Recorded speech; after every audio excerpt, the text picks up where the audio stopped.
인사 올리겠습니다. 편하셨습니까? 오래간만에 여섯교회에 이렇게 서게 된 것 같습니다. 함께 말씀 예레미야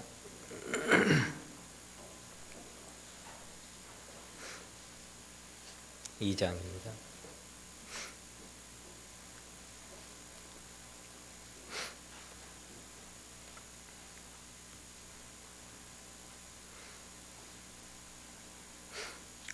이 장 13절만 예레미야 2장 13절만 제가 읽겠습니다.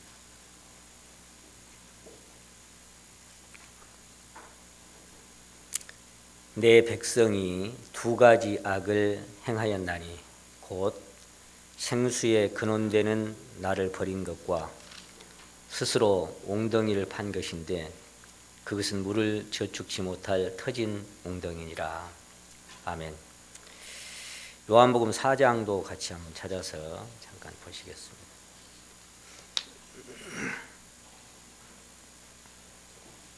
요한복음 4장 14절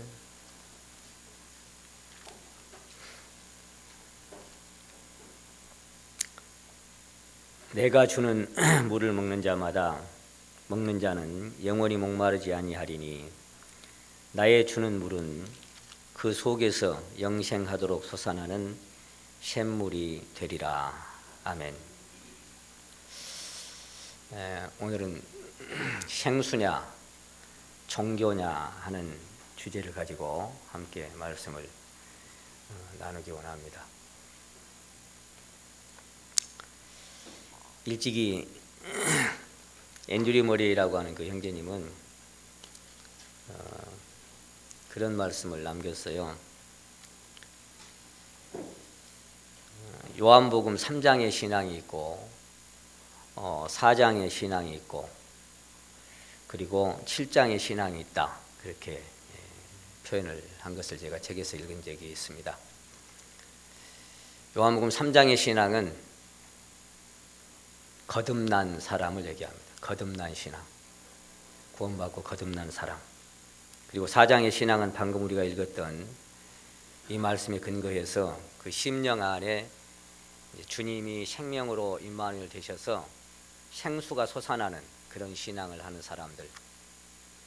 그리고 거기서 더 나아가면 7장으로 넘어가면 목마른 자들은 다 내게로 와라. 내가 나를 믿는 자는 그 속에서 생수의 강이 흘러날 것이다. 그렇게 말씀하신 솟아날 뿐만 아니라 이제 흘러 넘쳐서 다른 사람에게 영향을 미치고 그렇게 흘러서 생명의 역사를 나타내는 그런 신앙인 그게 7장의 신앙입니다. 그런데 그렇게 정의를 하고 어떻게 마지막에 결론을 내리는가 하면은 요한복음 3장의 신앙에서 4장의 신앙으로 옮겨갈 수 있는 사람은 10분의 1도 안 되더라. 그렇게 표현을 했더라고요. 이 생수가 솟아나는 신앙으로. 그런가 하면 그렇게 요한복음 3장의 신앙에서 4장의 신앙에서 이제 7장으로 가서 그 생수가 강처럼 흘러나가는 그런 신앙에는 또 그 4장에서 말하는 솟아나는 신앙에서 또 10분의 1도 안 되더라. 그렇게 표현을 해드렸습니다. 그러니까 그 생수가 솟아나서 강처럼 흘러서 생명의 역사를 계속 일으킬 수 있는 그런 신앙에는 참으로 적다. 이제 그렇게 보고 있었습니다. 이 생수냐 종교냐 제가 이렇게 제목을 정했는데요. 다른 말로 하면 생명이냐 종교냐 이렇게 생각해도 되겠습니다. 생수는 생명이니까요. 생명이냐 아니면 종교냐. 이 생수의 신앙은 생수를 계속해서 뿜어내는 그런 신앙은 어떤 이론이 아니라 실제적으로 체험하지 않으면 이런 신앙이 어떤 신앙인지 잘 이해가 잘 안 갑니다.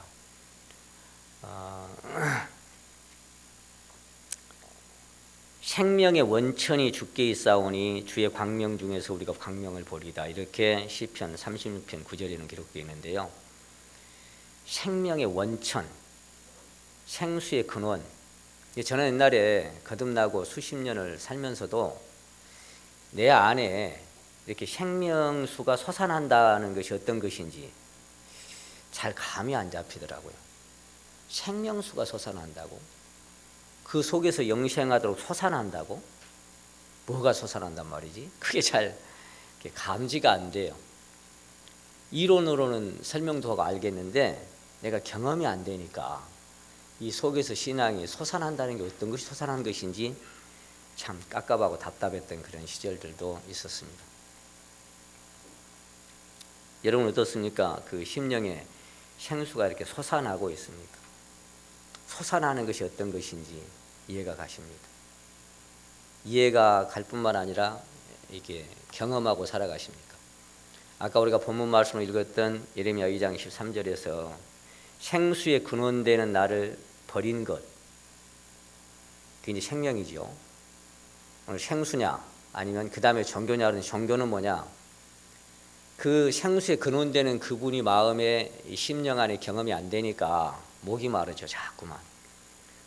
물론 주님 오실 때까지 우리는 주님을 갈망하고 살아야 하고 계속해서 주님을 더 깊이 알아가기를 심령 안에서 갈망하는 그 마음이 있어야만 되는 것입니다. 그러나 그 다음에 이제 뭐라고 말씀하셨냐면은 스스로 웅덩이를 판 자인데 그것은 물을 저축치 못할 터진 웅덩이다 이렇게 말씀을 하셨어요. 왜 웅덩이를 팔까요? 생수의 근원되는 그분에게 솟아나는 것이 마음에 감지가 안 되니까 자꾸 목이 마르죠. 목이 마르니까 웅덩이를 파는데 그 웅덩이를 파는 행위가 무슨 행위냐 그러면 종교적인 행위입니다. 마치 아담과 하와가 부끄러움을 감춰보려고 무화과나무에 풀려서 치마를 만든 그런 노력을 계속하는 것처럼 계속해서 웅덩이를 파는 종교적인 행위가 계속됩니다. 그러다 보면 몇 모금 얻어지는 것 같을 때가 있어요. 그러면 이것이 이제 그 마음에 기쁨이 있고 그러니까 또 더 열심히 파겠죠. 근데 결국 뭐라고 말씀하셨냐면 그것은 물을 저축지 못할 터진 웅덩이다. 그렇게 말씀하셨습니다. 물을 저축할 수 없는 터진 웅덩이는 조금 채워진 것 같지만 항상 목마른 그런 모습으로 전락될 수밖에 없는 것이죠. 전에 언젠가 제가 여수에 와서 여수에 마지막으로 다녀간 그런 그때 설교했는지 모르겠습니다만 7번째 남편이라는 주제로 설교를 한번 한 적이 있습니다. 기억나십니까? 이 수가상의 이 여인이 남편이 6인데 이 세상에 이 남편이 6이라는 이야기는 다른 말로 하면은 전도서 3장에 기록된 말씀처럼 눈은 보아도 족함이 없고 귀는 들어도 1장에 기록되어 있죠. 눈은 보아도 족함이 없고 귀는 들어도 차지 아니하는도다. 이 말씀처럼 어떤 것을 취해봐도 심령에 참 만족을 얻지 못하는 그런 신앙이 이 남편을 6이나 만난 이 여인의 심령의 허전함이다. 그렇게 표현을 했던 걸로 기억하고 있습니다. 그리고는 7번째 남편인 그리스도를 만나고서야 물동이를 던져버린 것처럼 우리는 정말 그리스도를 만나면 참 만족과 참 행복과 그 심령 안에 참 기쁨이 솟아나는 그런 삶이 될 수밖에 없는 것을 말씀드린 기억이 납니다. 지금 하필이면 남편이 6이나 되는 이 여인에게 찾아오신 예수님이 그 심령 안에 허전한 것을 발견하고 그 안에 그리스도를 만나는 그 그리스도가 바로 생수의 근원이니까 그분을 만나면 속에서 솟아나는 생수가 어떻게 솟아나는지를 말씀하고 있는 것입니다. 신앙의 상태는 둘 중에 하나다 저는 그렇게 생각합니다. 메마른 사막처럼 늘 가라앉은 상태든지 그게 이제 애굽에서 나왔지만 광야를 계속 쳇바퀴 도는 것처럼 맴돌고 있는 그런 신앙이 광야의 신앙이죠. 그런 신앙의 상태든지 아니면 생수가 솟아나서 가나안 땅에 들어가서 계속해서 그 솟아나는 샘물을 먹고 그 옥토로 인하여 날마다 기뻐하고 만족하는 상태든지 둘 중에 하나입니다. 심령의 생수가 솟아나면 생명의 풍성함을 누리면서 승리하는 삶이 되겠지만 메마른 사막 같은 심령이라면 속다르고 겉다른 바리새인처럼 서기관들처럼 그게 종교 생활입니다. 종교 생활에 습관이 있을 수밖에 없는 것이죠. 우리 여수교회 성도님들은 어떻습니까? 여러분의 심령에 생수가 솟아나서 그 그리스도의 생명으로 인한 삶을 살아가고 계십니까? 아니면 여전히 늘 광야를 헤매면서 스스로 물을 찾아서 열심히 우물을 파는 종교적인 신앙을 하고 살아가십니까? 아마 전자가 대부분이라고 저는 믿고 싶고 또 여러분 심령에서 그렇게 대답하시기를 바라고 이 말씀을 드립니다.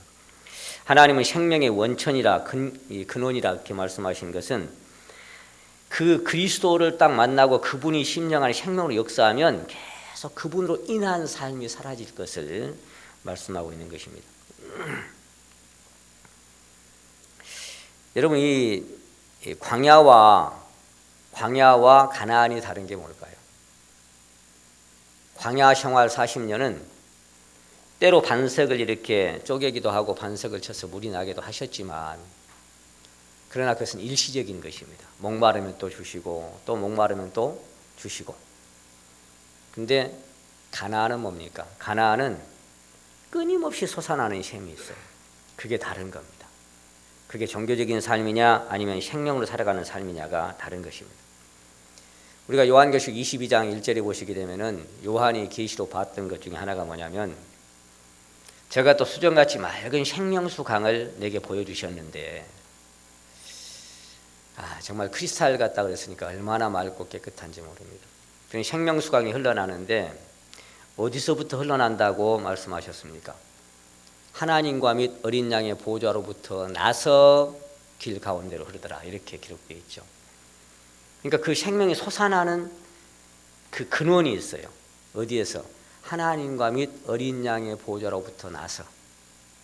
자, 그러면 그 하나님과 그 어린 양의 보좌가 오늘은 어디에 있습니까? 지금은 여러분의 영 안이 그 보좌입니다. 그리스도가 계시는. 그러니까 거기서부터 나서 길 가운데로 흐르니까 그 마음에 시온에 데려가는 자는 복이 있다고 그랬죠. 그러면 거기서부터 나서 흘러서 계속 솟아나서 흘러가니까 이 4장에 솟아날 뿐만 아니라 7장에 그 배에서 생수의 강이 흘러난다는 것도 그대로 경험이 돼야 정상이죠. 여러분 안에 정말 생수의 근원되는 그분이 계신다면. 근데 그것이 경험이 안 되면 아까 본문 말씀에서 스스로 웅덩이를 파죠. 면모금을 얻으려고. 그 면모금을 얻으려고 파는 그 신앙을 마이클 브리스라고 하는 분이 이렇게 이제 표현을 했는데 제가 하나 읽어드리겠습니다. 신자의 근본적 정체성.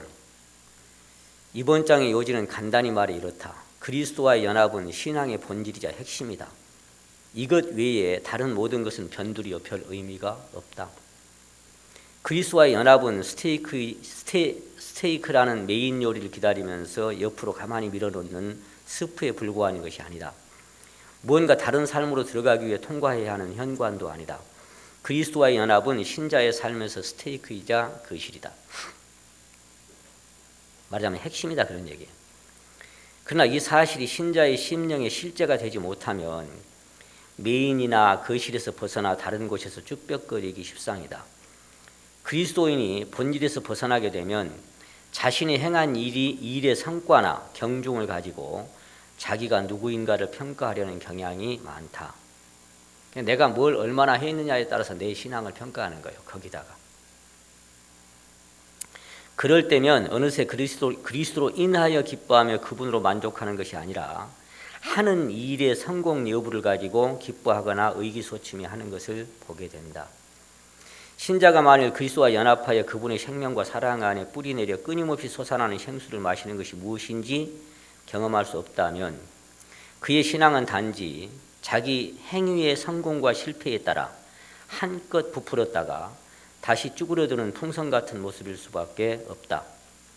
자신의 종교적인 행위가 결실이 있는 것처럼 성공한 것처럼 느낄 때면 끝도 없이 부풀어 올라 금세 자만하게 되고 반대로 실패한 것처럼 느낄 때면 풍선에 바람이 빠진 것처럼 마음도 쭈그러든다. 이게 이제 생명으로 살아가느냐 아니면 종교로 살아가느냐의 차이겠죠. 이렇게 신앙의 본질인 그리스도가 아닌 다른 것으로 자신의 신앙을 평가하려는 신자는 자기 자신뿐 아니라 주변의 다른 성도들도 동일한 기준으로 평가하고 판단하려는 경향이 있다.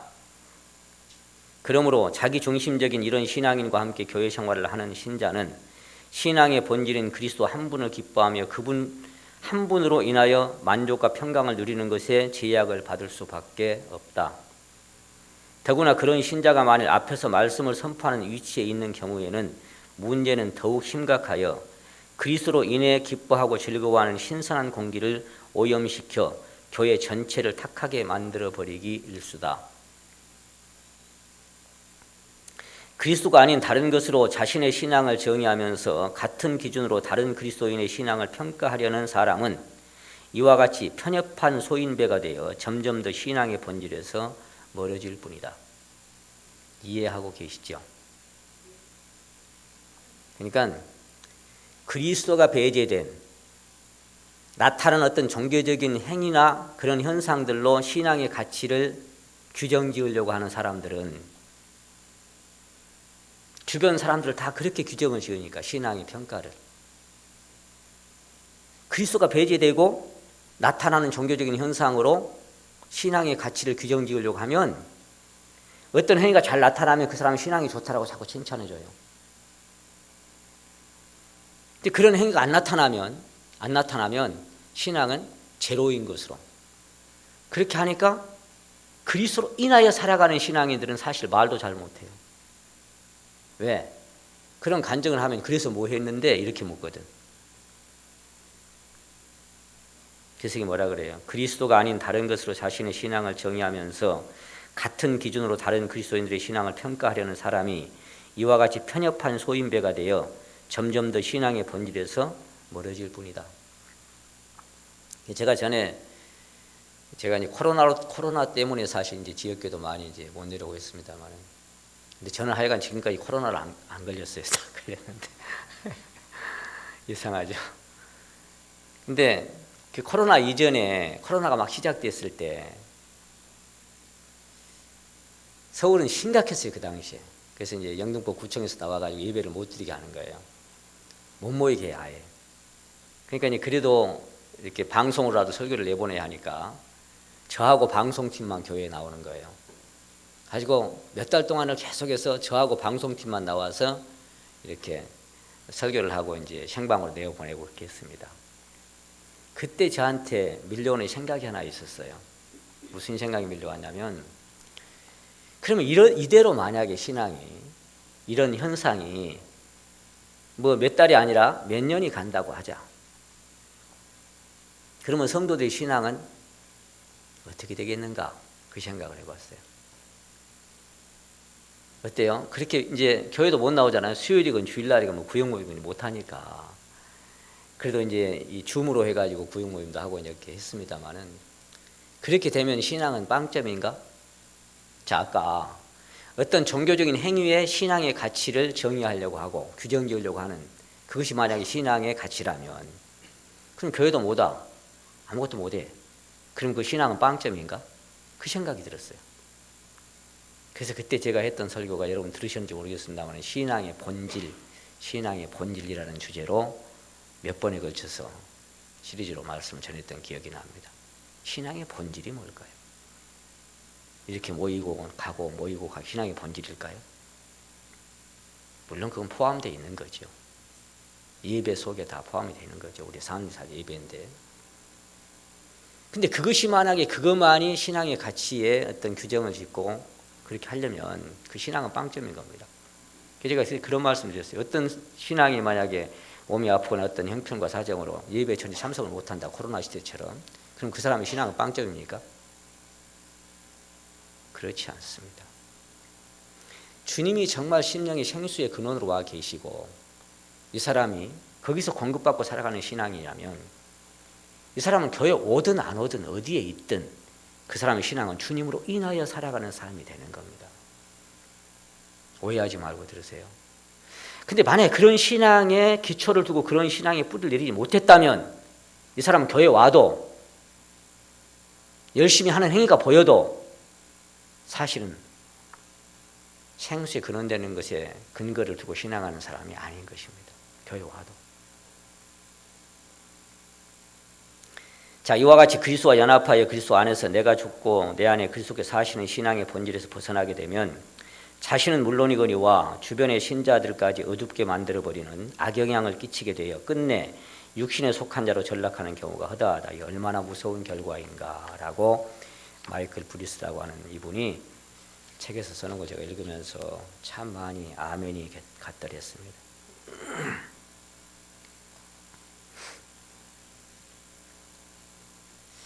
하나님은 내 마음의 반석이시고 고린도전서 10장 4절에 보시면 저희를 따르는 신령한 반석으로부터 마셨는데 그 반석은 그리스도다 이렇게 되어 있기 때문에 아까 하나님과 어린 양의 보호자로부터 나서 흐르는 그 강물은 끊임없이 예레미야 17장에 기록된 말씀처럼 가뭄이 와도 걱정이 없이 왜? 뿌리를 거기다가 내렸으니까 계속 솟아나는 그래서 경험하고 살아가는 신앙이 되겠죠. 그래서 성도들의 이 심령 안에 생수가 솟아나는 것은 너무나 당연한 거예요. 광야와 가나안의 다른 점 중에 하나가 바로 그 점이라는 것을 제가 말씀을 드리고 있습니다. 근데 이것을 아까 스스로 웅덩이를 팠다 그랬잖아요. 근데 신명기 8장에 보시면은 너로고 아름다운 땅에 이르게 하시니 그 자기가 어떻게 들어간 게 아니라 이르게 하셨다고 되어 있어요. 요즘 제가 서울에서 그 주께서라는 주제로 지금 4번째까지 말씀을 지난주까지 선포를 하게 하시고 또 그 다음에 더 하게 하실는지 모르겠어요. 가면 갈수록 우리 신앙이 주님께로부터 시작되고 주님께로부터 조율받고 있고 주께서 계속 주께서 우리를 이끌어가고 있습니다. 창세 전부터 나를 택하시고 영원 전부터 나를 아시고 내 날이 하루도 되기 전에 주의 책에 다 기록이 되어 있고 그리고 인생의 길이 자기에게 있지 않기 때문에 하나님의 손에 이끌려서 너 하나님께 이끌리어 일평생 주만 바라게 하시고 계속 주님의 그 톱니바퀴 속에 내가 운명의 톱니바퀴에서 돌아가고 있는 신앙인 것을 경험하게 하시는데 그래서 가나안 땅에 이르는 것도 네가 정직하거나 뭐 그래서 된 게 아니라 하나님의 뜻이기 때문에 그걸 갖다 두신 거예요. 그래서 아름다운 땅에 이르게 하시는데 그것은 골짜기든지 산지에든지 시내와 분천과 샘이 흐른다 이렇게 되어 있습니다. 광야와 다른 것이 그겁니다. 분천, 뿜을 분자예요. 계속 솟구쳐 나와 샘이. 제가 지금도 기억한 것이 제 심령 안에 이렇게 생수가 솟아나는 것이 어떤 것인지를 경험하게 하시고는 그 다음에 얼마 안 있다가 제가 그 뉴질랜드에 복음 전하러 간 적이 있습니다. 근데 뉴질랜드의 그 로토루안가 어디 그 가니까 정말 놀라운 장면을 그때 봤어요. 이렇게 강이 있는데 얼마나 맑고 정말 수정 같다는 걸 그 연상케 하실 만큼 맑았어요. 근데 넓고 깊어요. 굉장히 속도 세게 흐르는데 뭐 오리니 고니니 이런 것들이 막 거기 이제 수영을 하고 있고 그 안에 이렇게 물이 맑으니까 막 그 물고기들이 수영하는 것이 다 보입니다. 그리고 그 옆에는 그 레드우드인가 그런 그 아름드리 나무들이 하늘 높은 줄 모르고 이렇게 솟아올라 있었어요. 근데 거기는 이제 그 박교령제님이 같이 가보자 그래가지고 이제 가는데 그 강물을 따라 올라갔어요. 올라가는데 놀라운 것은 그 강의 끝에 가니까 끝이 있어. 그러니까 보통 강이 형성이 되려면 작은 개울들이 모여서 강을 형성하잖아요. 그렇지 않은 거예요. 어마어마한 이렇게 혹시 가보신 분들 아마 아실 거예요. 어마어마한 이렇게 그 솟아나는 것이 있는데 그것이 강의 근원이었어요. 성경에 강의 근원돼야 그게 뭔지를 몰랐어요. 근데 그 엄청난 솟구쳐 오르는 거기에서 뿜겨져 올라와가지고 강의 근원이 된 거예요. 시작이 된 거예요. 근데 그것은 들어보니까 그래요. 365일 아무리 날이 가물어도 한 번도 마른 적이 없다며. 1년 내내 계속 솟구쳐 올라오는 거예요.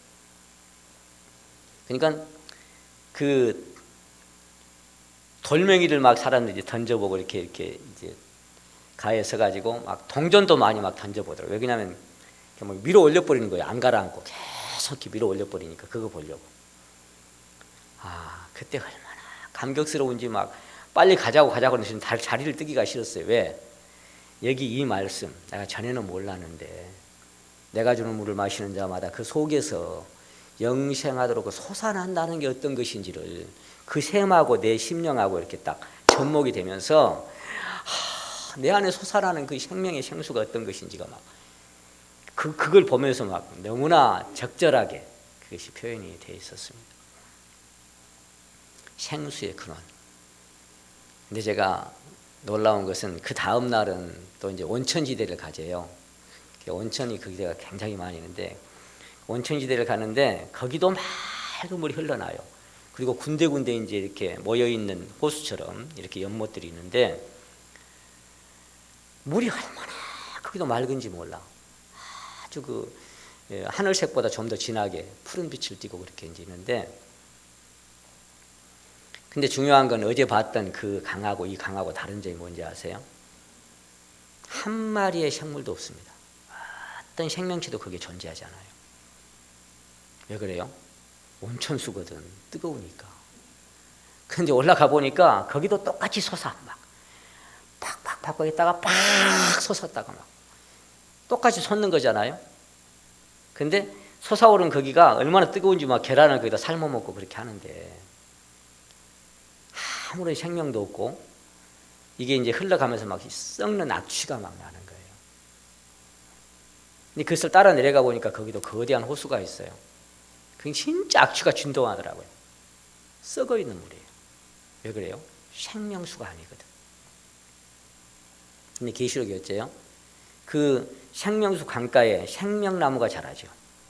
생명열매가 열리고. 계시록에 있는 말씀하고 같은 말씀입니다. 정말 솟아나면 그 생명으로 인하여 죽은 강이 살아나고 죽은 바다가 살아나고 그렇게 그 역사를 그 생명수가 일으키는 거지, 내가 우물을 파서 그걸로 생명을 만들어내는 게 아니에요. 거기서 제가 두 가지가 딱 겹쳐져서 항상 잊혀지지 않은 게 지금도 그래요. 근원이 어디냐가 너무 중요하구나. 근원이, 시작이 어디냐가 너무 중요하구나. 그걸 아주 절실하게 그때 신앙에 체험하게 됐습니다. 그러면서 전날 봤던 그 생명수는 뭐예요? 그리스로부터 흘러나오는 거고, 뒷날 봤던 그 온천수는 아담으로부터 흘러나오는 거구나. 그렇게 저는 분별이 되더라고요. 아담으로부터 시작해서 흘러온 것은 뭐예요? 세상 끝날까지 아무리 흘러가도 그건 죄입니다. 거기서 건질 건 아무것도 없어요. 근데 그리스로부터 흘러 시작된 것은 전부 다 생명이에요. 자, 오늘 지금 제가 생수냐 종교냐라는 주제를 가지고 말씀드리고 있습니다. 솟아나는 시작이 어디냐? 주님은 항상 근원을 자꾸 말씀하셔요. 어떤 근원을? 못된 열매 맺는 좋은 나무 없고 좋은 열매 맺는 못된 나무 없다. 그러니까 열매를 맺으려고 노력한 그것을 얘기한 게 아니라 씨가 무슨 씨냐, 그걸 항상 말씀하시는 거예요. 씨가, 종자가 무슨 종자냐, 나무가 무슨 나무냐, 좋은 나무냐 나쁜 나무냐, 그거를 성경은 계속 주님은 말씀하시는 거예요. 왜 그래요? 좋은 열매 맺는 나쁜 나무 없으니까. 나쁜 열매 맺는 좋은 나무 없으니까. 그래서 시작을 자꾸 말씀하시는 거예요. 우리 아버지는 하나님입니다. 그러니까 너가 아버지 마귀야. 그러니 너는 안 돼. 성경 모르는 사람들한테 안 그래요. 모세 오경을 달달달 외우고 철저하게 훈련된 종교인들한테 너가 아버지 마귀야. 그랬으니 미움 안 받아? 당연하죠. 그러니까 시작이 어디냐, 그게 중요한 거예요. 시작이. 빌립보서 1장에 기록된 말씀처럼 너희 속에 착한 일을 시작하신 이가, 자, 그분이 시작하셨다면 언제까지? 그리스도의 예수의 날까지 그분이 능히 이루어 가실 것이다. 그게 요즘 제가 서울에서 설교한 주제로 시리즈를 했던 주께서예요. 주께서 시작하셨으면 주께서 운행하시고 주께서 역사하시고 주께서 조율 하시고 주께서 완성하시고 주께서 끝내셔요. 거기에 사람들 쓰는 거예요. 그것도 훈련된 사람 쓰는 게 아니라 한사코 못하겠다는 사람, 그런 사람 불러서 주님이 하시면 되는 거예요. 그것뿐이에요. 그래서 광야와 가나안의 다른 점은 뭐냐? 거기는 잠깐 한 번씩 솟아나고, 그리고 가나안은 끊임없이 솟아나는 그런 분천이 있었더라는 거예요. 그 성경은 신명기 6장 이렇게 말씀하셨어요. 네가 파지 아니한 우물을 얻게 하시며 그랬죠. 네가 파지 아니한 우물을, 네가 심지 아니한 감람원과 포도원을 얻게 하시고, 네가 채우지 아니한 아름다운 물건이 가득한 집을 얻게 하시고, 그게 바로 그리스도죠. 왜? 골로새 2장에 보시게 되면은 하나님의 비밀인 그리스도를 깨닫기만 하면 그 속에는 지혜와 지식의 모든 보화가 감추어 있다고 그랬죠. 너무나 풍성하도록 감추어 있어요. 그러니까 우리가 착각하는 게 뭐냐면은 이 그리스도의 생명은 그리스도의 완벽한 생명은 정말 너무 퍼펙트하죠.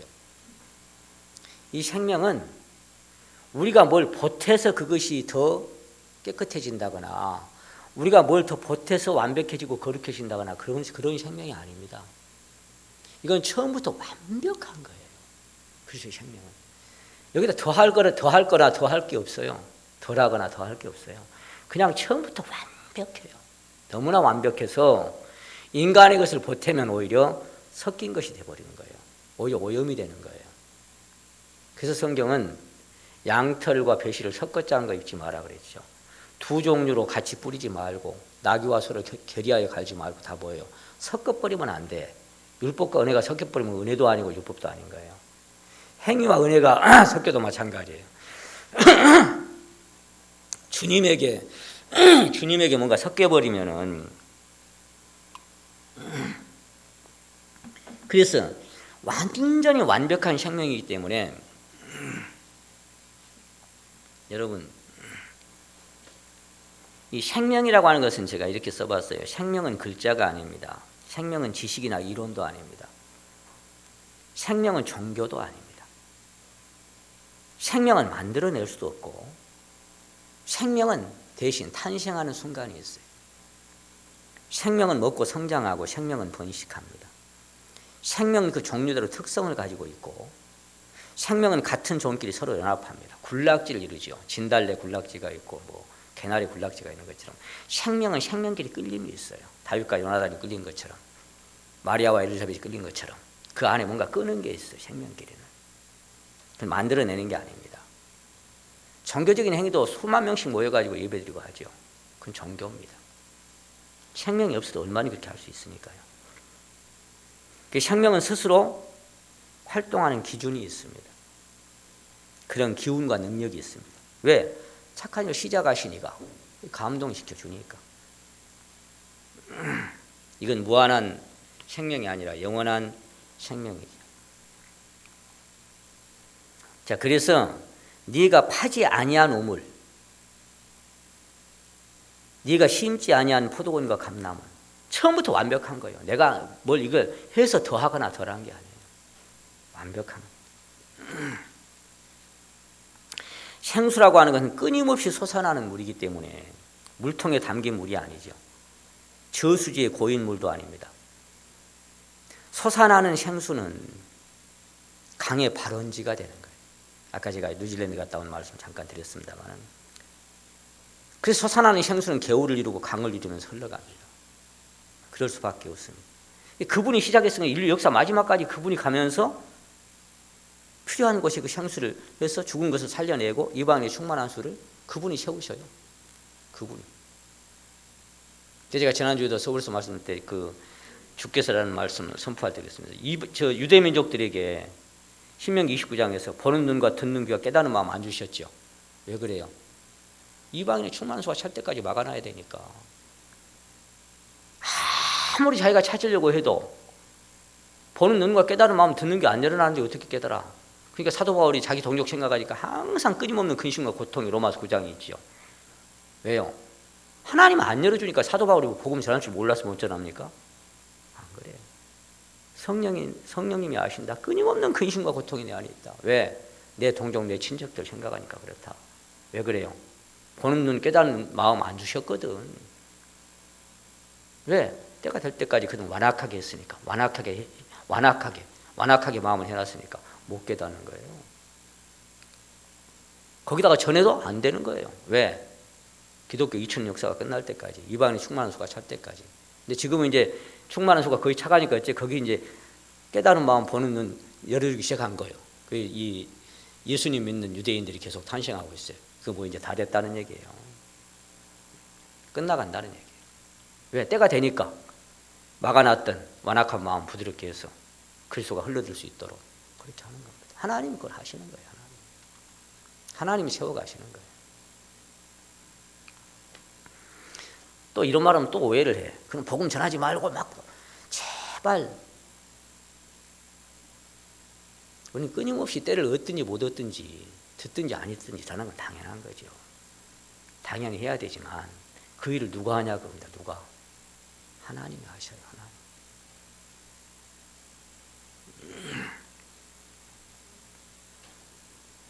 끊임없이 솟아나는 이 흐르는 생명수는 가뭄을 타지 않습니다. 예레미야 17장에 기록된 것처럼 가뭄이 올지라도 청청하다고 말씀하셨죠. 다만 뭐가 다르냐?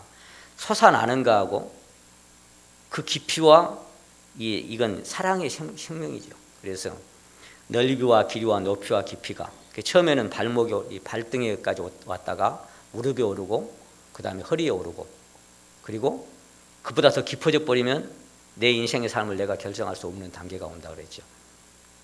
그러니까 더 깊어져 버리니까 발이 땅에 안 닿는데 그러니까 흐르는 대로 흘러라 그 말이에요. 우리 인생의 삶은 내가 계획하고 플랜을 짜서 가는 것 같지만 인생의 길이 자기에게 있지 않습니다. 여러분 오늘까지 이렇게 이런 모습으로 살고 싶어 살았어요? 누가 아프고 싶어 아픕니까? 넘어지고 싶어 넘어집니까? 그렇지 않습니다.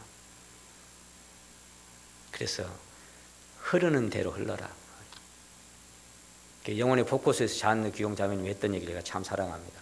하나님으로 내 인생을 운반하게 하라. 하나님으로 너를 운반하게 해라. 하나님이 운반하고 있어요.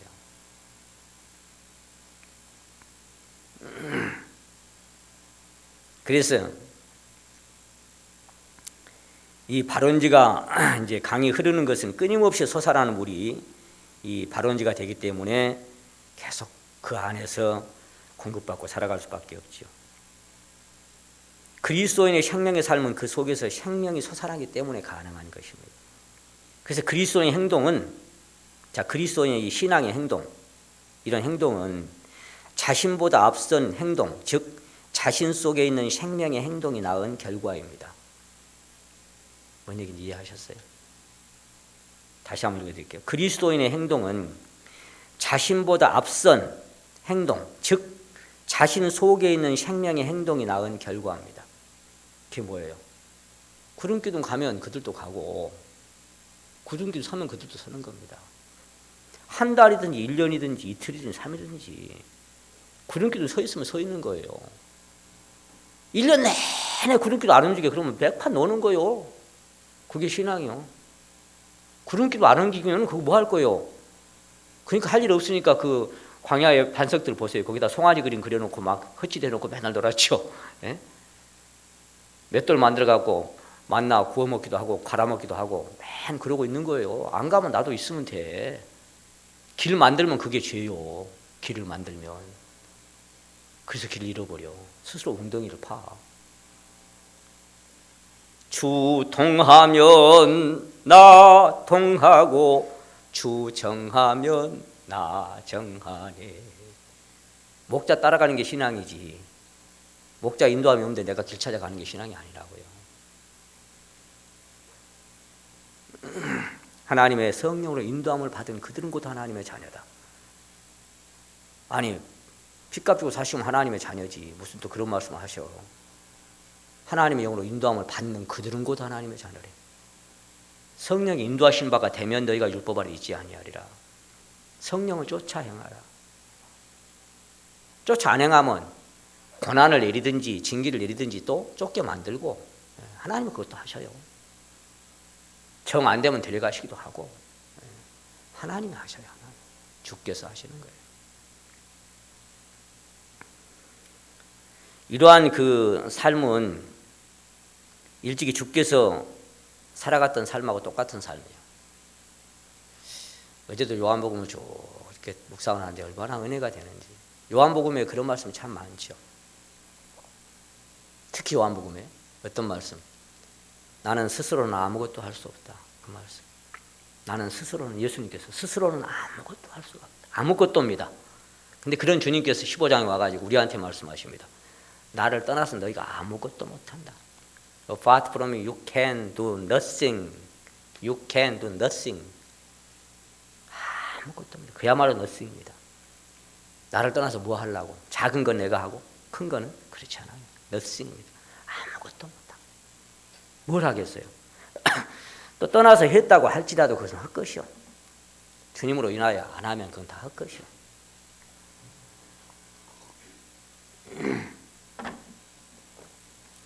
그래서 아버지께서 내 안에 계셔서 그의 일을 하시는 것이다. 그렇게 말씀하셨고, 아버지께서 이제까지 일하시 나도 한다 그랬고, 아버지께서 행하시는 그것을 아들도 행한다. 그렇게 말씀하셨어요. 그 사도 바울도 어쨌어요? 그 본을 따라서 나도 내 속에서 능력으로 역사하시는 역사를 따라 힘을 다하여 수고하노라. 예수님 사시는 삶이 그거잖아요. 내 속에서 능력으로 역사하시는 역사에 참여하는 거예요. 거기에. 그래서 다시 한번 읽어드릴게요. 그리스도의 행동은 자신보다 앞선 행동, 즉 자신 속에 있는 생명의 행동이 낳은 결과입니다. 그게 맞는 거예요. 그것이 그리스도 인하여 살아가는 삶인 거예요. 주님께서 요한복음 6장에서 살아계신 아버지께서 나를 보내시면 내가 아버지로 인하여 사는 것 같이 나를 먹는 그 사람도 나로 인하여 살리라. 내가 나로 인하여 열매를 맺으리라. 똑같은 말씀이에요. 나로 인하여. 성령의 열매는 사랑과 희락과 화평과 오래참과 자비와 양성과 충성과 온유와 절제니 그 9가지 열매가 뭘로 맺혀진 거예요? 성령의 열매인 거예요. 성령의 열매. 그러니 사랑을 했건 충성을 했건 뭘 했건 시작하신 분이 성령이니까 성령의 열매로 나타나는 거지. 누가 했어요? 그래서 주께서 하신 거예요. 그 우리가 무슨 할 말이 있어요? 그래서 아무리 많은 일을 했어도 사도 바울이 뭐예요? 사도 바울이 놀았습니까? 얼마나 많은 어떻게 그렇게 살아내셨는지 몰라. 근데 뭐예요? 그리스도의 사랑이 우리를 강권하시는 도다 그랬죠. 그 사랑에 매여서 살았던 거예요. 사랑에 매여서. 사랑의 힘은 모든 것을 가능하게 합니다. 사랑이 생명인 거예요. 생명으로 사는 게 사랑으로 사는 거예요. 마지막 확인하고 싶은 그거 하나밖에 없어요. 너 나 사랑하냐? 그거 하나. 그 생명으로 사는 거예요. 근데 이런 것이 마음에 체험이 안 된 사람들은 이런 얘기가 뭔 얘기인지를 몰라. 이해가 안 돼. 앞선 선지들이 얘기했던 것처럼 종교인들은 뭐 하라면 잘한다. 하라면 잘해. 그런데 가만히 잠잠히 그 하면서 그분께 공급받으라면 너무너무 어려워한다. 왜 그럴까? 그게 체험이 안 되니까 가만히 있으면 깝깝하거든. 뭐라도 해야 되거든. 그래야 뭐 산 것 같거든. 사람이. 그죠? 신앙도 그래요. 가만히 있으면서 그분이 행하시도록 거기에 따라서 주동하면 그렇게 살면 어려워해. 너무너무 힘들어해. 아무것도 안 한 것 같고 막. 근데 뭘 하라고 딱 규정 정해놓잖아요. 막. 특히 우리 한국 사람들 물불 안 가리고 합니다. 그게 이제 신앙인 줄 알아. 또 왜 할라? 하지 말라는 얘기 아니잖아요. 사도 바울이 아무것도 안 했어요. 그렇게 어마어마한 거 했지만 요한복음 15장 고린도전서 15장에서 뭐라 그랬어요? 내가 다른 사람보다 더 많이 했다 그랬어요. 자기도 인정했어요. 다른 사도보다 더 많이 수고했다. 내가 안 했다는 게 아니야. 그렇게 했는데 복음 전하건 뭐 섬기건 뭘 했건 간에 더 많이 수고했어. 근데 뭐예요? 내가 아니요 그랬죠. 그럼 누가? 내 속에 거하신 하나님의 은혜로라. 그것이 그렇게 나를 하게 만들었다 그 말이에요. 그게 뭐예요? 주께서 하신 거예요. 그것뿐이에요. 입이 10개라도 할 말이 없어요. 주께서 하신 거예요. 또 하실 거예요. 어떻게 하셨냐? 이전에 나를 인도하신 주 장래에도 오늘까지 살게 하신 그분이 또 앞으로 그렇게 하실 거예요. 그거 의뢰하고 사는 게 사도 바울의 신앙이었어요. 나의 의뢰한 자를 내가 알고 나의 의탁까지 그날까지 저가 능히 지키실 줄 나는 확신하고 산다. 그거 하나뿐이다. 그러면 된 거예요. 그게 안식이요. 소위 안식. 안식에 들어간 자는 하나님이 자기를 쉬신 것 같이 자기를 쉬느니라. 자기를 쉬는 게 뭘까요? 자기를 쉬는 게 내가 하는 게 아니니까 쉬는 거예요. 주님은 자꾸 그 삶을 살게 하려고 수고하고 무거운 짐진 자라 다 내게로 오라. 내가 너를 쉬게 한다고 자꾸 말씀하시는데 그래도 열심히 해야 돼요. 열심히. 하지 말라는 얘기 아니에요. 사도 바울이 말씀하신 것처럼 내가 하나님의 열심으로 열심 내노니, 자꾸 그렇게 하나님의 열심으로 열심 내노니. 누가 그렇게 했다는 얘기예요? 누가? 내가 아니요. 내가 아니요. 그래서 항상 무익한 종입니다. 그렇게 남을 수밖에 없는 거예요.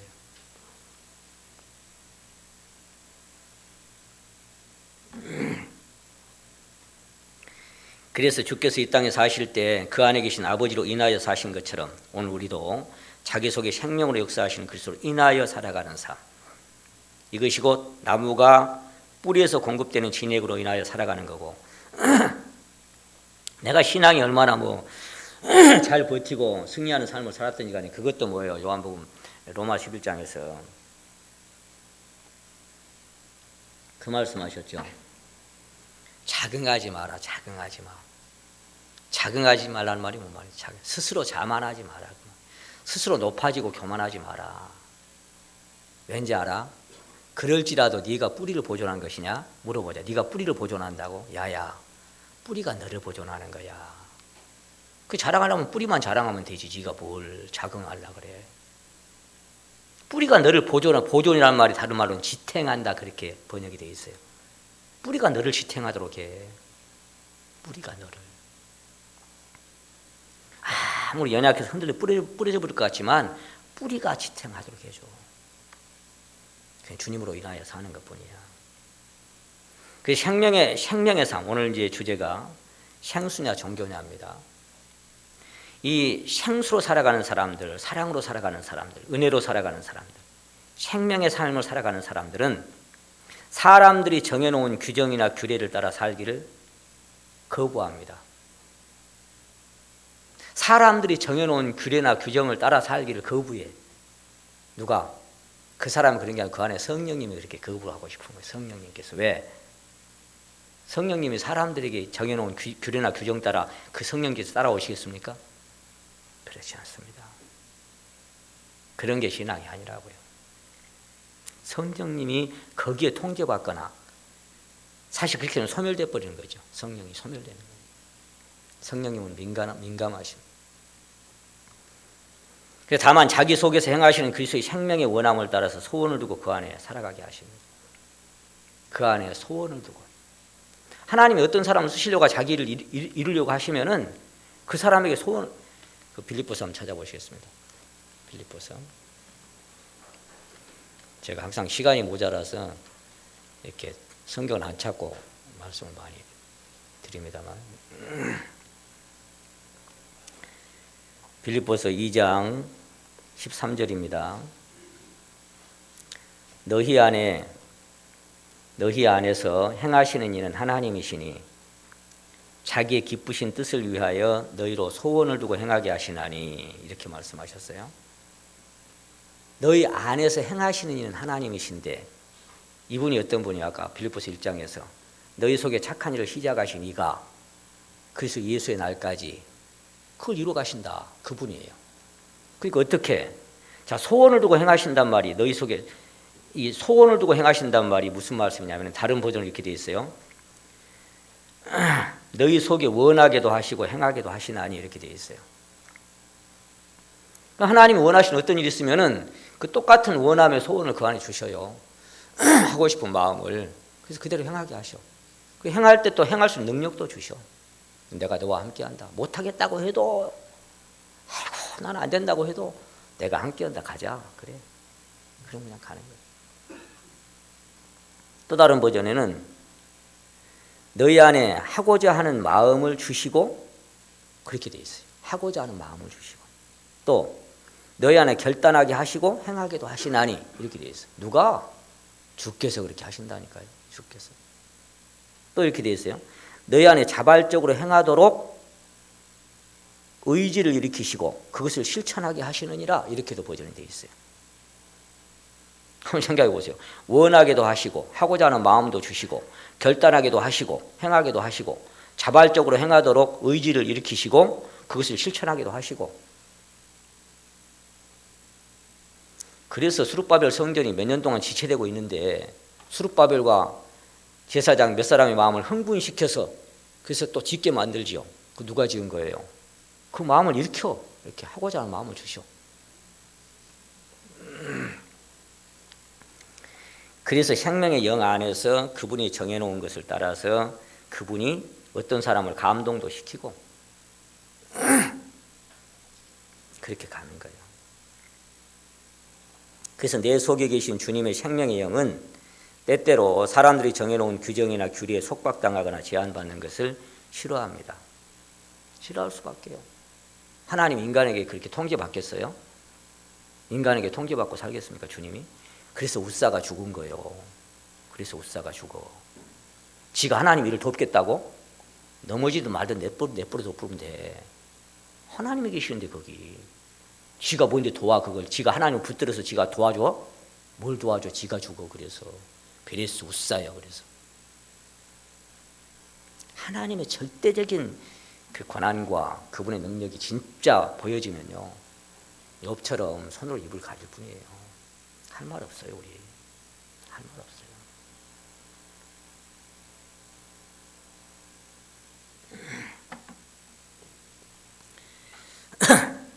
여러분, 달은 태양으로 인하여 빛을 내고 사는 거 잘 압니다. 달이 엊그제도 보니까 공원에 돌다 보니까 달이 환하게 빛나. 사진을 제가 이렇게 찍으면서도 너는 그거 네 빛이 아니야. 태양의 빛을 받아서 밝아 보이는 거예요. 달은 빛을 하나도 못 내요. 전기 에너지가 뭐 이렇게 형광등이 분나고 있어요. 여기 지금 지가 빛을 냅니까? 지가 빛을 낼 수 있는 어떤 능력이 있어요? 그래요. 발전소에서부터 어떻게 끌어왔든지 간에 선이 다 연결되어 있어요. 그래서 빛을 낼 뿐이에요. 인하여 사는 건 그런 거라고요. 그게 생명으로 사는 거예요. 수도꼭지 물 틀면 나오죠. 어디서 나와요? 저 옥상에는 물통에서? 안 그래요? 근원을 찾아 올라가다 보면 수원지 나와. 수원지. 그 수원지에서 연결돼서 그 틀면 나오는 거예요. 그 수원지에 물이 더러우면 수도꼭지 물도 더러워요. 수원지 물이 깨끗하면 그 옛말에 그런 말인 거예요. 윗물이 맑아야 아랫물도 맑는 거예요. 그 시작이 아담에서부터냐 아니면 그리스도부터 시작된 것이냐, 그 발원지가 어디냐, 시작된 기점이 어디냐, 그것만 찾는 거예요.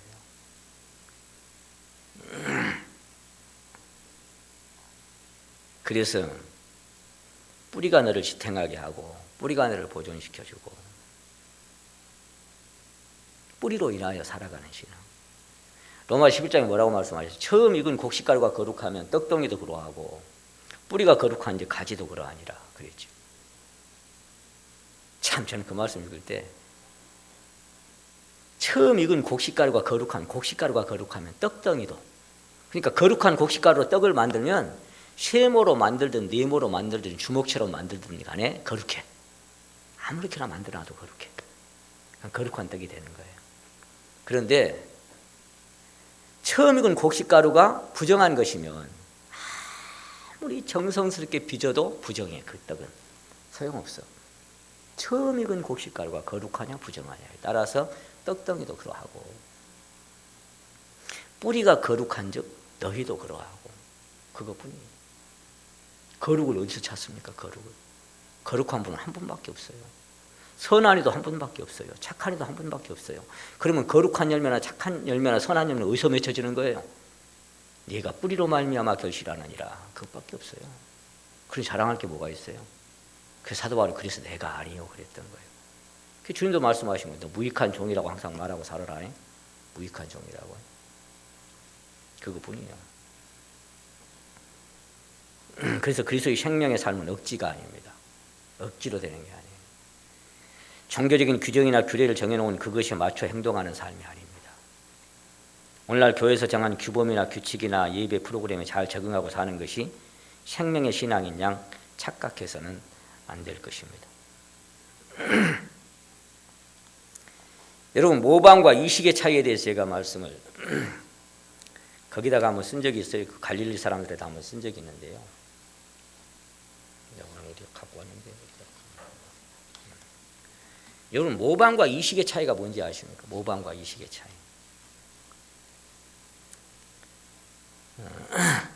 우리가 그리스도를 닮으라 그러잖아요. 사도 바울이 내가 그리스도를 닮은 것처럼 너희는 나를 닮으라 그랬는데 어떻게 닮아갈까요? 어떻게? 여러분이 왜 지금 이렇게 생겼어요? 아니 이렇게 생겼다면 좀 죄송합니다. 하여간 이렇게 잘생겼어요 여러분이. 왜 이렇게 멋지게 생겼어요? 저는 왜 이렇게 똥짤막하고 짜리몽땅에다가 이렇게 못생겼을까요? 왜 그럴까요? 어디서부터 잘못된 거예요? 어디서부터? 우리 어머니 아버지가 만날 때부터 잘못된 거예요. 예. 내가 그 이후에는 어떻게 할 수가 없어. 왜? 그냥 거기 정자와 난자가 그런 정자와 난자가 만나갖고 그래갖고 백조개의 셰프를 이뤘으니까 제가 거기 닮을 수밖에 없는 거잖아요. 그러니까 닮는다. 주님을 닮는다. 주님의 형상을 입는다. 이거 어떻게 가능할 것 같아요? 어떻게? 닮으려고 노력하면 닮아집니까? 제가 지금 막 그렇게 해보려고 노력하면 뭔가 좀 멋지게 생겨질까요? 근데 어느 정도 몰라, 어느 정도 조금 뭐 변화는 줄 수 있을지 모르지만 그거는 원래 오리지널하고는 좀 차이가 있겠죠, 그죠?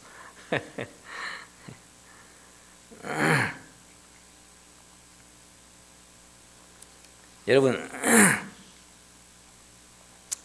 모방과 이식의 차이는 제가 그때 갈릴 사람 읽어보시고 기억을 하시는가 모르겠어요. 아무리 써도 안 읽어보면 뭐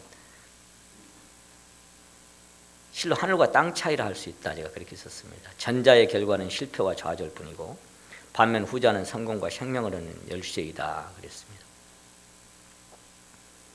이거는 새 언약과 옛 언약의 차이가 될 수 있고 그리스도의 생명과 아담의 생명의 차이가 될 수 있고 빛과 어둠의 차이가 될 수 있고 실제와 모방의 차이라 그렇게 저는 생각합니다.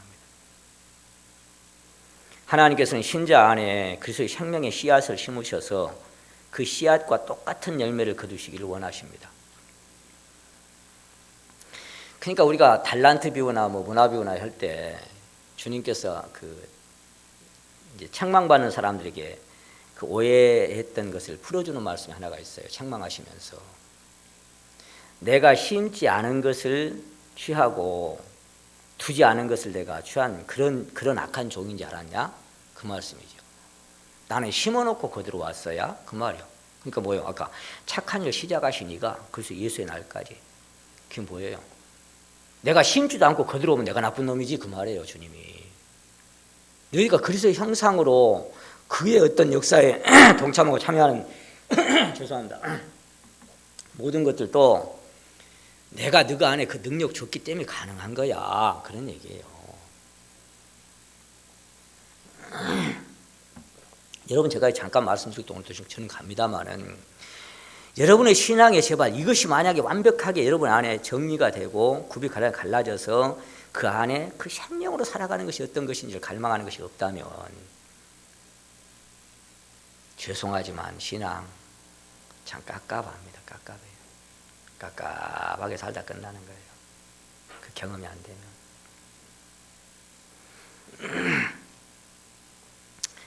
주와 합하는 자는 한 영이다. 그 말이 무슨 얘기예요? 주와 합하는 자는 한 영이다. 한 생명이 그 안에 임마누엘 되신 것을 말씀하십니다. 자, 돌 감람나무 찍힘을 얻고 참 감람나무의 진액 그 접붙임을 얻었다면 그러면 그 접붙임을 얻었으면 그 참 감람나무의 진액을 받아 살아가는 건 당연한 거잖아요. 그게 이식이에요. 이식. 임플란테이션. 임플란트 보통 임플란트 심는다고 그러죠. 임플란트. 틀니하고 임플란트가 뭔 차이인지 알아요? 틀니는 빼갖고 칫솔로 씻어야 돼. 우리 연세 들면 다 그렇게 또 갈 수밖에 없지만 임플란트는 뭐예요? 그 뼈하고 연결해서 딱 심어놓은 게 임플란트잖아요. 그리스도의 생명과 그분의 형상으로 빚어져 가는 것도 나타나는 것도 뭐예요? 임플란트 돼야 돼. 임플란테이션 돼야 돼. 그 안에 생명이 뿌리를 내려서 시작하는 어떤 생명의 약동이 시작돼야 돼. 그것이 포도나무 비우고 참 감람나무 비우고 이 아까 생수에 비우고 다 그런 비유들인 거예요. 이것이 이식이요 심음이다. 이것이 주께서 내가 아버지 안에 너희가 내 안에 내가 너희 안에 있다 하는 의미이다. 그런 얘기입니다. 그럼 사도 바울은 우리가 그리스도의 마음을 가졌다고 했고 그리스도의 심장을 가졌다 그랬죠. 왜? 그분의 생명이 내 안에 약동하고 있으니까 그리스도의 심장이 뛰고 있다고 얘기하는 거예요. 그래서 내가 산 게 아니고 그 안에 어떤 분이 사셔. 고로 그리스도는 신자의 생명의 뿌리요 그 거룩한 생명의 이식으로 인하여 그리스도의 형상을 이룰 수 있으며 신의 성품에 참여할 수 있죠. 그렇지 않으면 어느 죽을 우리가 어떤 방식으로 그분을 닮아가요 도대체. 맏아들의 형상을 닮게 하려고, 그리스도의 형상을 닮게 하려고 우리를 창세 전부터 택했는데 어떻게 그리스도의 형상을 입어 우리가? 어떻게 그분처럼 돼? 어떤 재주로? 아침부터 저녁까지 계속 노력하면? 그래서 본받다고 하니 팔로우, 따르라고 이거 하고 imitate, implantation, 심어놓은 거하고는 다르다고 말이에요. 그러니까 모방하고 모조하고 흉내내는 것은 생명하고는 완전 차이. 그 모방과 흉내내는 것은요, 일반 종교들이 우리 뺨치게 잘합니다. 뺨치게 잘. 모방이나 모조만 가지고는 불가능하다. 임플란테이션 돼야 된다. 임플란테이션 뭐냐? 이식하고 심어놓고 주입하는 거다 그 말이요. 피하에 주입한다 그런 뜻이요. 그래서 뭐요? 옛 언약과 새 언약이 뭔 차이가 있어요? 옛 언약은 이렇게 문서에 이렇게 적어놓은 거고 돌 위에 적어놓은 거죠. 옛 언약은. 새 언약은 고린도서 3장이 뭐예요? 육의 신비에 새겨버린 요거 차이예요. 육의 신비에. 마음에 새겨버렸어. 그래서 새 언약을 내가 내 법을, 내 마음을 너희 생각에 두고, 새 영을 너희 속에 두고, 내 신을 너희 속에 두고 다 뭐예요? 그래서 성령께서 우리 심령 안에 오신 것을 얘기한 거예요. 주님께서. 거기서 시작하셨으니까 그분이 끝날까지 이루어 가시는 거예요. 그래서 심다, 이식하다, 끼워 넣다, 불어넣다, 착상하다 그런 뜻이에요. 그래야 되는 거예요. 그래야 가능한 거예요. 예수님처럼 되려고 열심히 하고 결심하고 노력하면 그분처럼 될 수 있을까요? 예를 들어 음악가에게 모차르트처럼 되는 것을 생애 목표로 삼고 열심히 노력하라고 한다면 기분이 어떨까? 화가에게 당신이 미켈란젤로처럼 되는 것을 생애 목표로 삼으라 하면 기뻐하겠는가? 당신이 밥 먹고 잠자는 시간 외에 평생을 연습한다고 해서 모차르트나 미켈란젤로처럼 되겠는가? 아마도 그것을 목표로 평생을 연습하고 노력한다면 그중 더러는 그 실력에 준할 만큼 접근할 수 있을지도 모를 일이다. 그러나 모차르트나 미켈란젤로의 마음과 생각과 인격까지 닮아가는 것은 불가능할 것이다. 이와 같이 그리스도를 닮아가는 것도 그분의 삶을 모방하거나 흉내낼 수 있을지 모르지만 내면의 그리스도의 형상을 이루는 것은 오직 그분의 생명을 나눠 가진 사람만 가능하다 그 말입니다. 그렇지 않으면 죽었다 깨나도 그분의 형상 어림 택도 없는 얘기하지 마시오. 안 됩니다. 그렇게 되는 게 아닙니다. 그래서 그리스도의 생명의 삶은 억지가 아니고 종교적인 규정이나 규례를 정해놓고 그것에 맞춰 행동하는 삶도 아닙니다. 오늘날 교회에서 정한 규범이나 규칙이나 예배 프로그램에 잘 적응하고 사는 것이 생명의 삶인 양 착각하지 말아라. 이렇게 자기 안에 솟아나는 그리스도의 생명의 역사가 없이도 매 주일마다 체계적으로 짜여진 예배 순서에 따라 얼마든지 경건의 모양을 나타낼 수가 있습니다. 그게 그 당시에 바리새인들이었어요. 율법사들이고 정통 유대교인들이요. 근데 주님은 거기 안 오시고 왜 저 변두리에 오셨을까? 그 성경 박사들한테 와서 가르치면 더 쉽지 않았을까? 잘 훈련된 사람들한테 오셔서 자기의 어떤 것을 나타내시면 더 쉽지 않았을까요? 자기를 하는데 안 그래. 자, 비주류 말하자면 비린내 나는 속된 말로 시골 촌놈들 바닷가에 그런 사람 찾아와가지고 나를 따르라 그런 거예요. 그래서 그 안에서 나름대로 열심히 봉사하며 맡은 일에 충성하고 헌신할 수도 있습니다. 그러다 보면 사람들에게 인정받을 수도 있고 구역장이나 집사나 권사나 이방교회 권사였잖아요. 장로나 직분을 받을 수도 있습니다. 또한 신학을 공부하고 전도사나 목사나 신학박사가 될 수도 있고 표면상 성공하는 목회를 할 수도 있을 것입니다. 그러나 그게 생명일까요? 오늘 설교 주제가 뭐였어요? 잊어버려도 괜찮아요. 생수냐 종교냐, 생명이냐 종교냐. 이러한 형태가 바로 오랜 습관을 쫓아서 그럴듯하게 만드는 전형적인 종교인들의 모습입니다. 그들은 소위 사회적으로 인정받은 정통 교단일 수도 있고 성경의 해박한 지식을 갖고 신학 교수님이라는 칭호를 받으며 학생들을 가르칠 수도 있습니다. 그리고 그들이 정한 기준에 따라 다른 교단들이 이단이 되기도 하고 사이비가 되기도 하는 것입니다. 정통이라고 하니까 스스로 그 당시 바리새인들처럼. 그리스도께서 세상에 계실 때에도 제자들이 복음을 전할 때에도 그 당시 소위 정통 교단이라고 하는 유대교 제사장들과 장로들과 바리새인 서기관들이 자격론을 들먹거리면서 핍박을 했습니다. 어떻게 해요? 마태복음 21장에 기록된 것처럼 네가 무슨 권세로 무슨 권세로 이 일을 하느냐 그랬죠.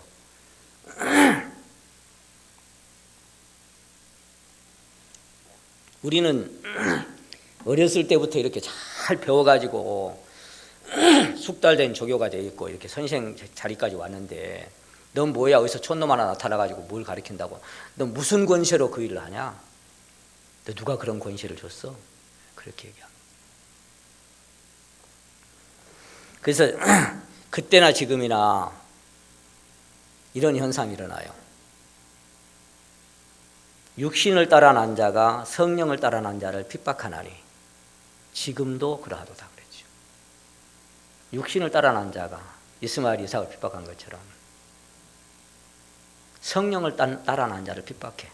이 생명에 관한 얘기를 하면 그래 그거 갖고 뭐 했는데 또 행위를 갖고 들먹거립니다. 그러니 말도 못해. 뭔 말 하면 그거 갖고 뭐 했는데 그거 갖고 뭔 영혼이나 전도했는데 이렇게 얘기해요. 제가 묻습니다. 감히 갈라디아 5장에는 성령의 9가지 열매 중에 전도 있습니까? 성령의 9가지 열매 중에 전도 있어요? 또 오해할라. 제발 전도하지 말란 말 아니라고요. 저도 만나는 사람마다한테 얘기합니다. 체육관에 가서 만나는 사람마다 다 얘기하고 제가 아는 모든 사람들에게 제가 다 책을 보내고 다 이 동영상을 보냅니다. 여기도 제가 병원에 가서 의사 만나다 이 양반이 성경을 보고 있어. 그 원장님이 병원 원장님이 작은 병원입니다마는 옳다 됐다 싶어서 얼른 사생길 2권 갖다가 드리면서 저 밖에 간호사 한 분 드리고 한 권 원장님 보십시오. 답이 있습니다. 꼭 읽어보세요. 아이고 목사님 감사합니다. 아니 이 안에 계신 생명을 따라 사는 사람들은 뭐예요? 멸망이 가까운 예루살렘 성을 보고 우시는 주님의 마음이 있는데 구원받지 않은 사람 보면 너무너무 불쌍하고 안타깝고 답답해서 이 보일 수밖에 없잖아요. 그건 기본인 거예요. 당연한 거고. 그래서 그리스도께 세상에 계실 때에도 제자들이 복음을 전할 때에도 그 당시에 유대인들 그렇게 핍박했어요. 너 누구 권한으로 그런지. 우리 교회 뭐 전에부터 뭐 우리가 뿌리가 어딘지 알잖아. 거기서부터 지금까지 나온 사람들 중에 계속 우리가 복음 전하고 살았잖아 지금까지. 근데 그들 중에 누구 한 사람 신학교 졸업한 사람들 있습니까? 한 사람이라도. 제가 가끔 그렇게 묻습니다. 사도 베드로가 어느 신학 나왔냐고.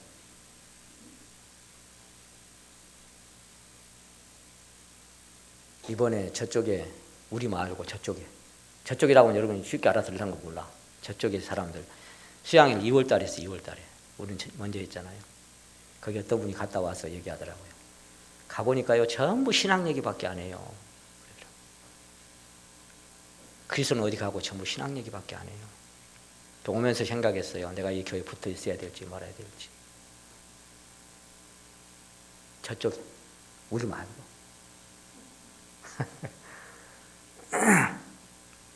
제가 얼마 전에 서울에 설교할 때 그런 얘기 했습니다. 성령이 진짜 충만하면 뭐가 나타나요? 사랑이 나오잖아요. 사랑이. 그 사랑이 나오면 뭐가 이루어져야 돼요? 초대교회가 이루어져야 돼. 아무것도 자기 것을 자기 것이라 하지 아니하고 다 팔아가지고 사도들이 발 앞에 갖다 내놔봐야 돼. 그래서 함께 살자고, 함께 균등하게 나눠갖고 살자고.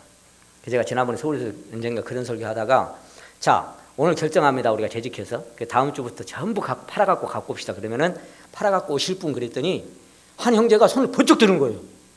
내가 깜짝 놀랐어요. 그 젊은 형제거든요. 깜짝 놀라서 진짜 가져올 거예요. 그랬더니 예, 저 가져옵니다. 그래요. 그 설교 자리에서. 그 제가 혹시 돈도 없는 거 아니요? 내가 그랬더니 아니요, 저 돈 있습니다. 그러더라고요. 그 제가 혹시 1억 넘어? 그랬더니 네, 넘습니다. 그래요. 설교단상에 참 희한하게도 다 진짜. 근데 갖고 오겠대요. 그 내가 됐다. 그냥 해보자 그랬어요. 그 성령의 충만이 이루어지면 그게 이루어져야 되잖아 사실. 다 갖다 내놔볼래? 6개 한번 내놔볼래요? 다음 주부터 나눠 쓰게. 진짜 성령으로 충만해요? 제가 그랬어요. 설교하다가 우리 교회 말고는 한 교회도 세상에 그런 교회 있는 거 찾아봐라. 우리 교회나 되니까 다 나눠 쓰고 살지. 아마 세상에 그런 교회 하나도 없을걸. 우리 교회 빼고. 그냥 그랬습니다. 다 우시더라고.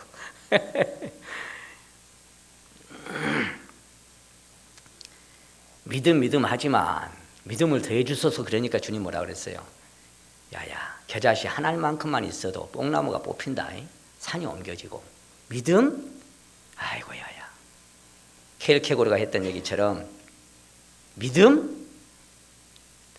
오늘 저녁에 잠자리가 준비되어 있고 내일 아침에 끼니거리가 준비되는데 믿음을 들먹거리지 마. 그런 상태에서 믿음을 들먹거리는 게 아니야. 오늘 잠자리 있고 내일 아침에 먹을 양식이 있는데 뭔 믿음이야. 오늘 저녁에 잠잘 자리도 없고 내일 아침에 끼니거리도 없는데 주님 믿고 감사합니다. 그게 믿음이다. 그 말이 다른 말로 하면. 켈케고르가 그렇게 딱 찔러놓은 거예요. 믿음? 저녁에 잠잘 때가 있고 내일 아침에 끼니거리는데 믿음 들먹거리지 마. 뭔 믿음이야. 주님 말씀하신 거야. 야, 겨자씨 한 알? 우리 다 그런 인생들입니다. 뭐 누가 믿음이 얼마나 크고 뭔 권세로 그런 얘기하냐. 나중에 사도행전 4장에서 똑같이 제자를 불러놓고 그래요. 관원과 장로들과 서기관과 대제사장들 문중이 다 모여가지고 제자들 앉혀놓고 그랬죠. 뭔 권세로? 너가 뭔 권세로 그런 일을 하는 거야 도대체? 에? 참 깝깝한. 그래서 복음을 전파하고 말씀을 풀어 가르칠 수 있는 자격과 권한은 누가 주는 겁니까? 언제 시작된 겁니까? 시작은 거기에요. 사도행전 1장 8절의 시작이에요. 오직 성령이 너희에게 임하시면 너희가 권능을 받고 예루살렘과 온 유대와 사마리아 땅 끝까지 그냥 다 전파되는 거예요. 왜? 하나님 작정했으니까. 이방인이 충만한 수가 채워야 되니까. 어쩌면 성령이 너희에게 임하시면 거기가 시점이에요. 너희서 착한 일 시작하시니까 그래서 예수의 날까지 이방인이 충만한 수도 채울 거고 그렇게 하시는 거예요. 밝히 말하건대 그 권세와 자격은 신학이나 정통 교단이나 교주나 교회가 주는 것이 아닙니다. 그 자격과 권세는 하나님께 친히 부어주신 것이요, 본인의 이력이나 자원서를 제출하고 어떤 스펙을 가지고 와서 나에게 마스터했으니까 이제 복음 전하는 자격. 눈 닦고 찾아보세요. 성경 그런 사람 한 사람도 있는가? 신구약을 통틀어서 그런 사람 한 사람도 있습니까?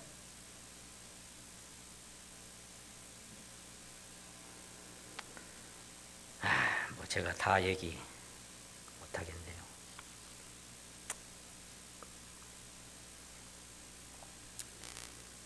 일방적으로 택하시고 일방적으로 부르십니다. 사도 바울이 언제 작정했어요? 근데 그냥 사울아 사울하고 불러 그래 쓰셔요. 그게 제자들이고 그게 하나님의 일꾼들이에요. 그래서 구약이나 신약이나 선지들 통틀어서 제자들이나 사도들 중에 어느 누구도 사람이나 신학이나 교단 등에서 정한 어떤 신학 코스를 마스터하고 자격증을 부여받아서 말씀을 전하고 선포한 사람들 한 사람도 없습니다. 눈 닦고 찾아봐도 없습니다. 거기다가 방향을 정해버리면 그리스도가 배제되는 경우가 참 많습니다. 왜 그래요? 그렇게 되면 뭐 될 줄로 알거든. 그러니 능력의 근원 되신 그분에게 자꾸만 멀어지는 결과를 초래할 수도 있는 거라고요. 그게 위험한 거예요. 그게 참 위험한 거라고요. 하나님은 그 마음의 원대로 역사하셔요. 마음에 원하시면 원함도 주시고 하고 싶은 마음도 주시고 가자. 가자 내가 함께 한다. 그거면 된 거예요. 내 어린 양을 먹이라 내 어린 양을 치라 베드로한테 했을 때는 딱 하나밖에 안 물어봤어요. 너 성경 얼마나 읽었냐 그거 물어봤어요? 안 그래요. 너 어디 마스터했냐 그거 물어봤어요? 너 스펙이 뭐냐 그거 물어봤어요? 안 그래요. 딱 하나. 너 나 사랑하냐? 그거 하나 물어봤다. 그거 하나 대답하니까 그러냐? 내 양을 먹여라. 그런 거예요. 그거면 된 거예요. 그래서 그때나 지금이나 여전히 형편없는 사람들을 불러요. 네, 그 형제들 부르심을 봐라 그랬죠. 세상에 없는 것들, 멸시받는 것들, 천한 것들, 미련한 것들, 왜 이런 사람 택할까? 좀 영리하고 지혜도 많고 좀 똑똑한 사람들 부르면 안 될까? 왜 없는 것들, 멸시받는 것들, 막 이런 사람들 택할까? 왜 하필이면, 왜 하필 이 미련에 빠진 나 같은 거, 저 같은 거. 여러분은 아니겠지만. 거기 뭐라고 이유가 딱 되어 있어요. 있는 것들을 피하려 하시나니. 뭔가 안다고 하고 자격이 있다고 하면 자기 신뢰가 있어요. 사도 바울은 거예요. 하나님의 성령으로 봉사하며, 봉사를, 사랑의 수고죠. 하나님의 성령으로 봉사하고, 그래서 예수로 자랑하고, 육체를 신뢰하지 아니하는 우리가 곧 할례당이다. 그런 사람이 진짜 하나님의 사람들인 거예요.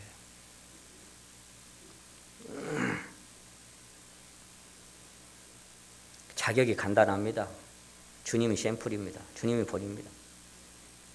주님의 시작이 어디였어요? 하나님의 자녀로 오셨지만 요단강에서, 그죠? 세례 요한에게 세례 받을 때 위로부터 비둘기처럼 성령이 예수님 안에 임하셨죠. 그리고 다음에 바로 누가복음 3장에 뭐라고 기록되어 있어요?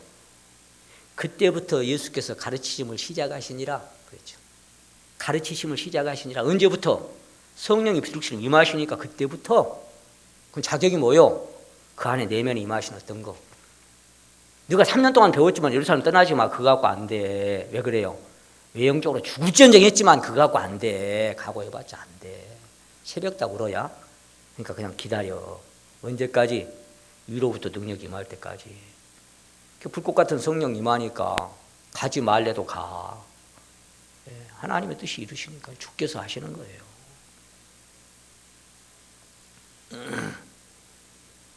그래서 에스겔 36장 기록된 것처럼 새 영을 너희 속에, 새 마음을 너희 속에, 그렇게 말씀하신 겁니다. 그분이 바로 주님이십니다. 아버지께서 이제까지 일하시니 아버지께서 내 안에 계셔서 아버지의 뜻에 순종하면서 아버지로 인하여 아버지께 들은 것을 나는 말할 뿐이다. 그게 주님의 삶인 것처럼 나로 인하여 살리라. 그렇게 말씀하신 겁니다.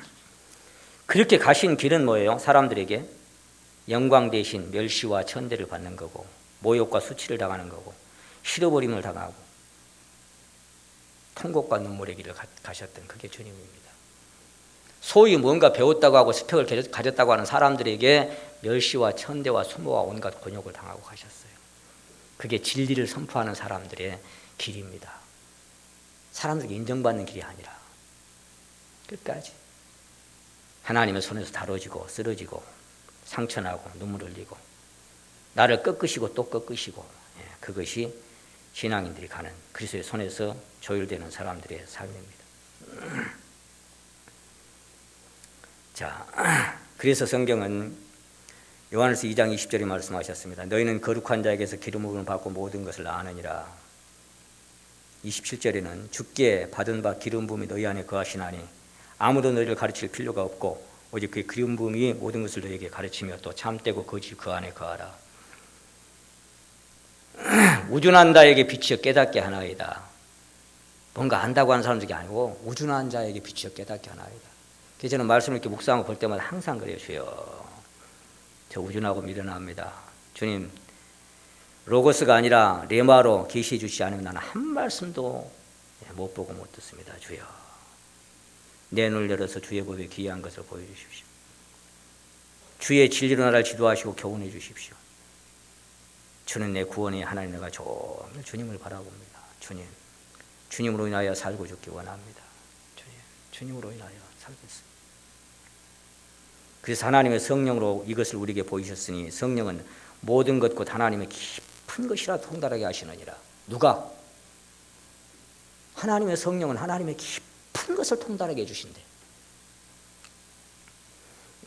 그래서 사도 바울은 사람의 지혜에 가르친 말로 아니하고 오직 성령의 가르치신 것으로 하니 뭐가 부족하겠어요? 뭐가?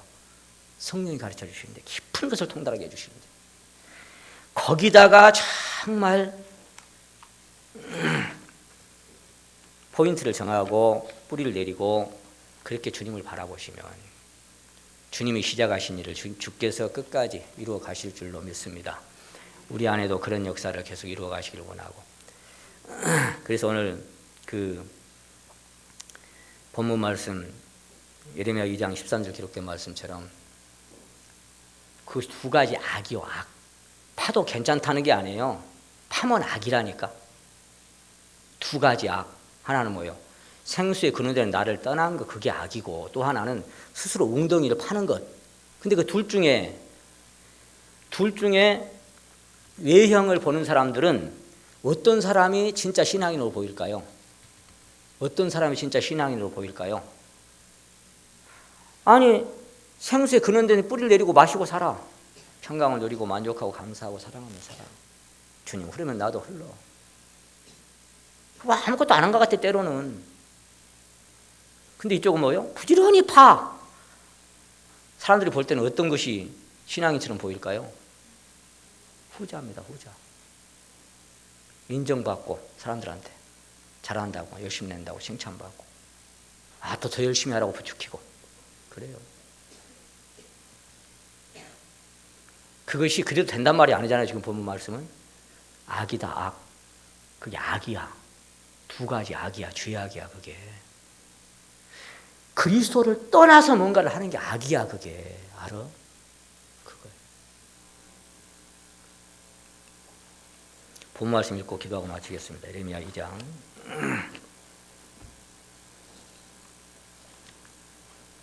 13절 말씀 같이 읽으시고,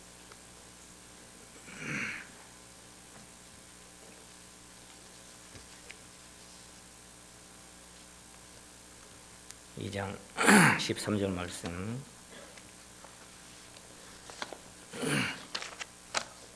같이 읽으시겠습니다. 시작. 내 백성이 두 가지 악을 행하였나니 곧 생수에 근원되는 나를 버린 것과 스스로 웅덩이를 파는 것인데 그것은 물을 저축치 못할 터진 웅덩이니라. 아멘. 기도드리겠습니다.